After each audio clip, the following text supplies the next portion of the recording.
ప్రమాదవశాత్తు జరిగిందని చెప్పుకోవాలో లేదంటే అధికారుల నిర్లక్ష్యం అని చెప్పుకోవాలో, ఆలయ నిర్వాహకుడి నిర్లక్ష్యం అని చెప్పుకోవాలా, పోలీసుల నిర్లక్ష్యం అని చెప్పుకోవాలా, ఏదేమైనా కానీ 9 మంది ప్రాణాలు కోల్పోయారు. ప్రాణాలు అయితే తిరిగి రావు. పోలీసుల దర్యాప్తు కొనసాగుతుంది.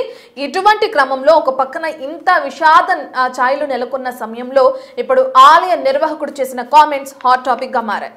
ఇక తను ఏం చెప్పాలనుకుంటున్నారనే డీటెయిల్స్ అందించడానికి మా ప్రతినిధి షణ్ముఖ్ అందుబాటులో ఉన్నారు. షణ్ముఖ్, శ్రీకాకుళం జిల్లా కాశీబొగ్గులో జరిగినటువంటి తొక్కిసలాట ఘటన ఏదైతే ఉందో, ఈ ఆలయంలో జరిగినటువంటి ఏ ఆలయం అయితే ఉందో ఆ ఆలయానికి సంబంధించినటువంటి ఆ ఆలయాన్ని నిర్మించినటువంటి పాండగారు మనతో ఉన్నారు. దీనికి సంబంధించిన వివరాలు ఏంటి, ఆయన ఎలా ఫీల్ అవుతున్నారు ఏంటి అనేది ఆయన ఒకసారి అడిగి తెలుసుకునే ప్రయత్నించేద్దాం. పాండగారు, స్వామి చెప్పండి, అసలు మొత్తం 9 మంది చనిపోయారు, చాలామంది తొక్కిసలాటలో గాయాలు పాల్పయ్యారు. దీనిపైన మీరు ఏమనిపిస్తుంది? నాకేంటి అనిపిస్తాయా పిచ్చోడ, నేనేంటి చేశానా? 9 మంది చచ్చిపోయారు, 8 చచ్చి నాకు తెలియదు. నేను తెల్లారి 8:30కి వెళ్ళి దేవుడి దగ్గర కూర్చొని దేవుడు సేవ చేస్తాను. కానీ ఎవరు వస్తున్నారు, ఎవరు వచ్చిన వాడికి దేవుడి దగ్గర వెళ్ళి దర్శనం కొద్దిగా అన్నం డల్మా ఇస్తాను, దేవుడి ప్రసాదం. అది నాకు తెలిసి ఇంకేం తెలీదు. నేను 8:30కి వెళ్ళి 12 వరకు ఉంటాను. అప్పుడు అయితే అందరికీ ఇస్తాను. కానీ భక్తులు ఎక్కువ మంది, ఏకాదశి కాబట్టి భక్తులు ఎక్కువ మంది వస్తారని చెప్పి పోలీసులకు ముందుగా ఇన్ఫర్మేషన్ ఇవ్వాల్సినటువంటి అవసరం కూడా ఉంది కదా. నేను పోలీసులకి చెప్పలేదు, ఇన్ఫార్మ్ ఇవ్వలేదు. నాకు అంత ధైర్యం, నేను ఉండి అందరికీ వదులుతాను, అందరికి ప్రసాదం ఇచ్చి వెళ్ళంటాను. ఇప్పుడు వరకు ఒక పోలీసు పిల్లేదు. అంటే ఇన్ని సంవత్సరాల నుంచి ఎందుకు పోలీసు వాళ్ళయా ఏడు చేస్తారు? ఇక్కడ దెబ్బలట కూనమ్మంటారా? భక్తులు వస్తారు, సేవ తింటారు, వెళ్తారు. మీరు కంట్రోల్ చేసినంత వరకు ఏ ఇబ్బంది లేకుండా పోయింది. కానీ ఇప్పుడు కంట్రోల్ చేయలేకపోయారు కాబట్టి ఇది ఘటన జరిగింది కాబట్టి పోలీసులకు ఇన్ఫర్మేషన్ ఇవ్వలేదు కాబట్టి మీరు బాధ్యత పడాల్సిన అవసరం ఉంది కదా. నాకే బాధ్యత లేదు, నేను బాధ్యత పడవలసిన అవసరం లేదు. స్వామి సేవ చేస్తాను, స్వామి ఇస్తే తింటాను. అయ్యో ఎప్పుడు ఇలా జరగలేదు.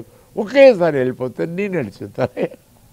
అంటే ఇక్కడ ఏర్పాట్లు సరిగా ఉండుంటే, మీరు నిర్వహణ ఏర్పాట్లు అనేవి సరిగా ఉండుంటే అలా జరిగి ఉండేది కాదు. ఇక్కడ మీ ఆ వాలంటీర్లు కావచ్చు, మీకు కావాల్సిన వాళ్ళు కావచ్చు, వాళ్ళైనా సరిగా నిర్వహించుంటే ఇలా జరిగి ఉండేది కాదు కదా. నేను అక్కడ మెయిన్ 2 గేట్లు ఉంటుంది, పెద్ద గేట్లు. అక్కడ నేను ఉండి ఒక్కళ్ళు వెళ్ళండి జాగ్రత్తగా, దేవుడి దర్శనం చేసి రండి అంటే అందరూ వెళ్తారు. వచ్చినప్పుడు ప్రసాదం ఇస్తాను, తింటారు, వెళ్తారు. అది రోజు. ఏ పోలీసు వాళ్ళకి ఎవరి పిల్లలు ఎందుకు పోలీసులు ఇక్కడ దొంగలట దెబ్బలట ఎవరు పోలీసుకి వెళ్ళి చేయవద్దు, నేనే ఉండి పంపిస్తాను. మళ్ళీ వెళ్ళినప్పుడు నేనే వెళ్ళిపోతే అందరు వెళ్ళిపోతారు. నిన్న పోలీసు వాళ్ళకి ఎవరు చెప్పలేదు. ఏడు జరిగిందో 8:30 వరకు మామూలుగా వస్తున్నారు. 8:30 నుంచి ఒకేసారి జలుబు వచ్చారు, పడిపోయారు ఒకేసారి. మరి కంట్రోల్ చేయలేపాను. ఈ ఆలయాన్ని నిర్మించడానికి ప్రభుత్వం నుంచి ఏమైనా అనుమతులు తీసుకున్నారా మీరు? ఏం తీసుకోలేదు ప్రభుత్వం. నా స్వామి ఆలయం నిన్న ఎవరు ప్రభుత్వం ఎవరు లేదు. నా జాగాలు నేను కట్టుకున్నాను. ఏంటి నాది 13 ఎకరాల జాగా ఇచ్చాను, స్వామి దేవాలయం కట్టాను. ఎవరి జాగాలోని వాళ్ళు ఎవరికి నచ్చినట్టుగా వాళ్ళు కట్టుకోవడానికి కుదరదు కదా. ఖచ్చితంగా ఇక్కడ ఒక చట్టం, ఒక వ్యవస్థ ఇవన్నీ ఉన్నాయి కాబట్టి వాళ్ళ దగ్గర నుంచి పర్మిషన్ తీసుకోవాలి కదా. రైట్. ఇది ఇగటాల మీద కట్టింది కాదయ్యా, 25 కోళ్ళు ఉంది లోపు. సీతారాం, కృష్ణరాధ అందరు కోళ్ళు కట్టే అటువంటి వ్యవస్థ ఇది ఎవరు పర్మిషన్ తీసుకో అక్కర్లేదు. ఇది భక్తులు వస్తారు, ఆ దైవ దర్శనం చేస్తారు, అందరూ హాయిగా వెళ్తారు. అంతేగాని ఎవరు ఆ పరమేశ్వరికి ఇంత గుడి కట్టాడు తల్లి. ఒకప్పుడు తిరుమల దర్శనానికి వెళ్ళేటప్పుడు అక్కడ మీకు దర్శనం సరిగా జరగలేదు కాబట్టి ఆ పంతంతోనే మీరు ఇక్కడ టెంపుల్ కట్టారు అని చెప్పేసి అంటున్నారు, అది నిజమేనా? ఇప్పుడు నేను చిన్నప్పటి నుంచి తిరుపతి వెళ్ళి దేవుడు దర్శనం చేస్తాను. పెద్దోడి తర్వాత వెళ్ళలేదు. అంటే ఇక్కడ పళ్ళన్నీ చూసుకుని ఉండిపోయాను. ఒకరోజు తిరుపతి వెళ్తే అక్కడ టికెట్ తీయాల, ఎప్పుడు పూలు లేదు, నా చెడ్డం లేదు, టికెట్ డైరెక్ట్ వెళ్ళిపోవడమే, దేవుడి దర్శనం చేయడం రాడు, లడ్డులు అన్నీ తీసుకోవడం. ఇప్పుడు టికెట్ 380 రూపాయలు తీసి వెళ్ళాను, దేవుడి దర్శనం అవ్వలేదు, వెళ్ళిపో ఎంట పెట్టేశాను. నాకు చాలా బాధ కలిగి మా మదర్ చెప్పాను, అమ్మ ఇలాగ తిరుపతి వెళ్తే దర్శనం అవ్వలేదు అంటే మా అమ్మ అన్నది, ఎందుకు ఇక్కడ మనం కట్టిన అంటే దేవుడు మీకోసం మీ దగ్గరికి దేవుడిని మీరు తెచ్చుకోవాలనుకున్నారా? అంతే, నా దగ్గర దేవుడు తెస్తాను, రోజు దర్శనం చేస్తాను. ఇప్పుడు మీరు మీ దగ్గరికి దేవుడిని తెచ్చుకున్నారు, భక్తులను కూడా తెచ్చుకున్నారు. ఆ తెచ్చుకోవడం కారణంగానే ఇక్కడ తొక్కిసలాట జరిగి 9 మంది చనిపోయారు. మరి దానికి బాధ్యత ఖచ్చితంగా మీరు పడాల్సిన అవసరం లేదు. ఏ బాధ్యత నాకు లేదు.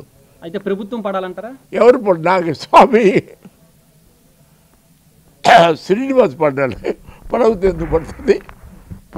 ప్రభుత్వం పడదో, నేను పడను, స్వామి పడతాడు. అది చూస్తున్నారు కదా, ఈ తొక్కిసలాట ఏదైతే జరిగిందో, ఈ తొక్కిసలాట జరగడానికి ఒక్కసారిగా క్రౌడ్ భక్తుల రద్దీ ఎక్కువగా పెరగడం వలన ఈ తొక్కిసలాట జరిగింది. అయితే ఇంతమంది భక్తులు ఉన్నారని చెప్పేసి మేము పోలీసులకు కావచ్చు, అధికారులకు కావచ్చు, మేము ఇన్ఫర్మేషన్ ఇవ్వలేదని కూడా ఆయన ఒప్పుకుంటున్నటువంటి పరిస్థితి. అయితే దీనికి బాధ్యత ఎవరు పడతారు అని అంటే మాత్రం ఖచ్చితంగా నేను కావచ్చు, ప్రభుత్వం కావచ్చు, ఎవరో పడము, దేవుడే దానికి బాధ్యత పడాలని కూడా చెప్తున్నారు. ఈ ఆలయ నిర్మాణానికి కూడా తన అనుమతులు కూడా తీసుకోలేదని చెప్తున్నారు. ఆలయ నిర్మాణానికి దేవుడు అనుమతి ఉంది, అందుకే ఈ ఆలయాన్ని నిర్మించానని చెప్పేసి కూడా పాండా గారు చెప్తున్నటువంటి పరిస్థితి. కెమెరామెన్ నాగరాజుతో షణ్ముఖ్, బిగ్ టీవీ, శ్రీకాకుళం నుంచి. రైట్, ఇక ప్రతినిధి షణ్ముఖ్ అందించిన డీటెయిల్స్ మనం చూసాం. ఇప్పుడైతే ఏదైతే హర్ముకుంద్ పాండతో మాట్లాడిన తర్వాత ఆయన ఏమంటున్నారో కూడా మనం బిగ్ టీవీ స్క్రీన్ పైన ఇప్పుడే క్లారిటీగా విన్నాం. ఆలయాన్ని నిర్మించడానికి ఎటువంటి అనుమతులు లేవు.